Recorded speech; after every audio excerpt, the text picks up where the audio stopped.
Welcome to Cebu, Expat by Matt Wilkie, discussing expat life in the Philippines.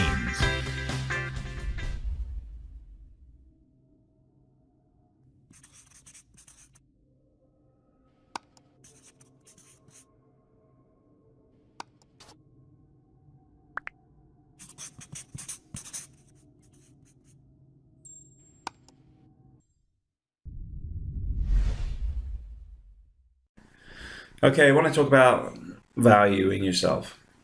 A lot of people don't do it. Valuing yourself is not just about a financial amount. Um, Valuing yourself is when your boss goes, "Oh, you'll have to stay over tonight." You go, "I don't have to do anything. If you want me to stay over, you can ask me." Or, "Why is it suddenly now?" It's not being negative. It's actually turn around and say, "You expect this all the time, and for what? This isn't what I'm here for. I'm not here to work over just because it suits you." I'm quite aggressive with it because you cannot get time back. Time to me is off. It's gone. They cannot stick it on the end of your life and say, "There's another bit, we'll give you that bit back." Once it's gone, it's gone. So when people go, "Oh, you will have to," I say, I don't have to do anything. Everything's a choice. If you want me to work over, I want to take Friday off, Friday afternoon off. I want to take Monday off. I want to fly back to Spain on Friday. So if I work over tonight and tomorrow night, I won't be in on Friday at all. That is about valuing yourself, because you do not owe the company that time, because your contract will state the number of hours you work. And when people start adding to it and expecting it, it's no longer valuing yourself as a person, but as a commodity. Now, if you read Rich Dad Poor Dad, I'll put the link down here because I do recommend it, because you'll find it very useful if you're doing a bit of wealth building and personal development. But with Rich Dad Poor Dad, there's a discussion in there with the rich dad who is not as educated as the poor dad, but he is business savvy. And he says he pays people what they think they're worth.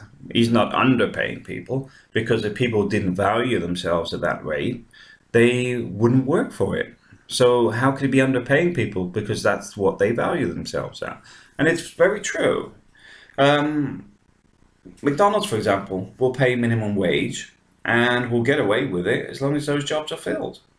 And I will say, though, even if you took those minimum wage jobs, because I've worked some jobs which didn't pay great years ago through my college years, etc.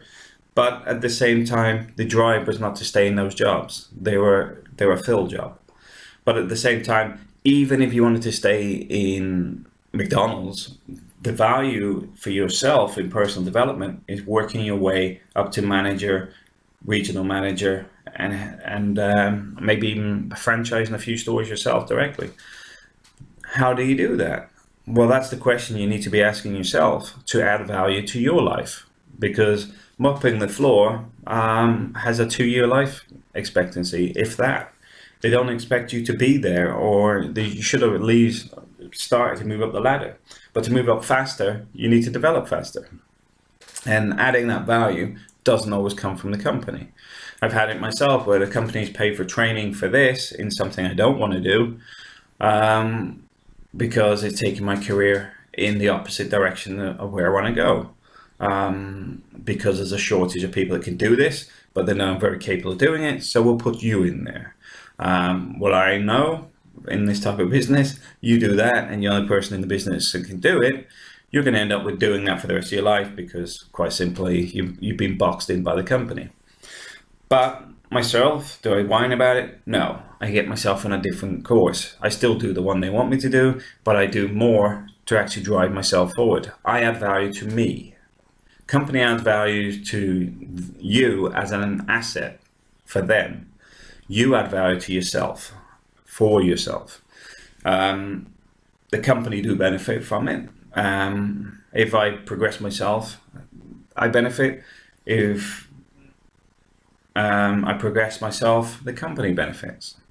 But the fact is, a lot of time companies will not put you forward. So you need to do that. You need to add value to your own life.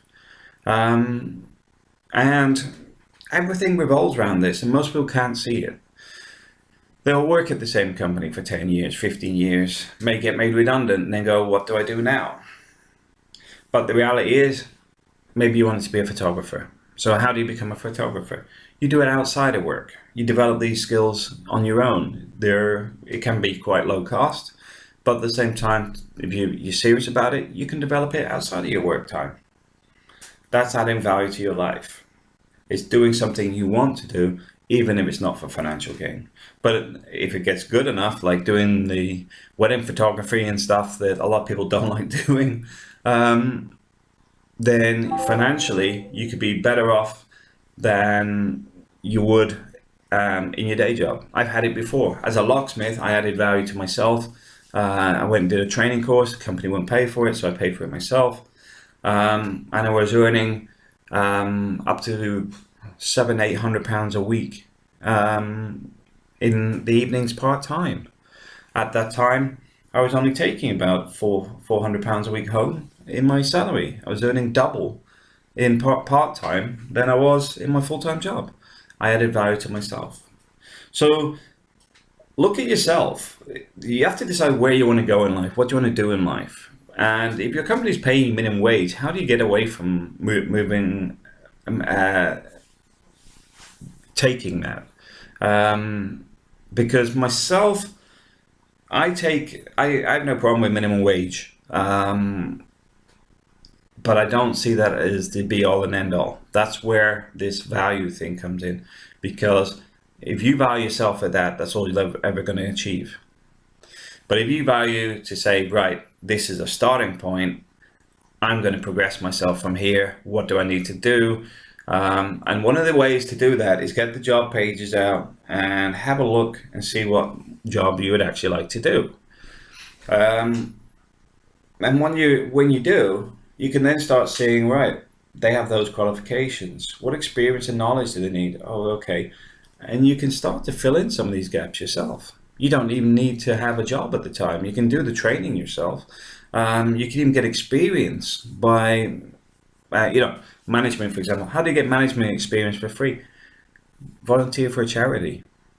Become a manager of a center, or there's stuff out there that can actually give you the experience when you have zero knowledge.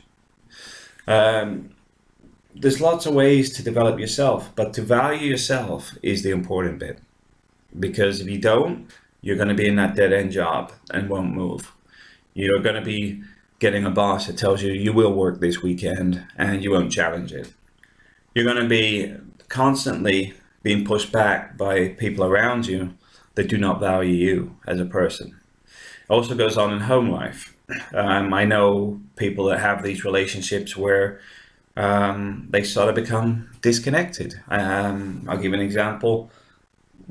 When you're at home and your partner decides to redecorate the house and says, what color do you want? And you know already they are going to choose the colors regardless. They just want your opinion to act so that they feel that you've actually been involved because you're going to end up doing it. Where's the value to you? The answer is zero. You have no input in it. If anything, you're getting used as a cheap labor because that is a relationship where the value of you doesn't exist. The only way to change that is to challenge it and say, look, you've had the last three decorations exactly the way you want it. You've chosen all the colors regardless of what I say. So let me do it this time. Or let me do the sitting room or whatever. The point is you need to create the value yourself. You have to say, this isn't acceptable. This isn't what I want. I'm worth more than that, and it will help your relationship long term as well, because if it's not developing as a couple, it's declining and developing as a couple of individuals, which can end up where people are just sharing the dinner table. Wife goes in the sitting room to watch her soaps. The guy sat in the back room on his computer or watching the football. That is not a relationship. But it's often how relationships are becoming in the West, because the life's being sucked out of people. So always look to add value to your life. If you're watching too much football, get a bike and get a bike for your partner. Go cycling in the evenings. If you're stuck at home at the weekend, what can you do in your own area? You know, add value to everything you're doing. Reading, educate yourself, do stuff you want to do, stuff you've wanted to do. Do not accept that life is as it is. You can change it, you can manipulate it, you can adapt it. The whole point is you need to be driving your life forward, because it's very easy to get into a rut, especially today where everything's work orientated and pre-programmed on a consumerist viewpoint of buying everything. Buying. You don't need to buy most things. I'll tell you now, the happiest holidays I've had have been the cheapest ones. I remember taking a company van down to the coast. It was in November, I think it was, and the tent got blown away like 20 foot in the air, and we ended up sleeping in the back of the van. Those memories you remember because they were fun. Because everything got destroyed, did not ruin it. It actually made it more amusing. You ended up going to a restaurant you wouldn't normally eat because the good ones were closed, and you just have fun memories. But you wouldn't have those fun memories if you box yourself into, we can't afford that. The reality is, if you didn't buy the big plasma TV and you didn't buy the new washing machine, the new this, the new that, when all the other stuff was okay for the next 5 years, you could have afforded it. In fact, you could have paid off debt on your mortgage. You could have paid off something else. Get yourself debt free. I value you. You should value yourself as much as I do. All right, thanks for watching.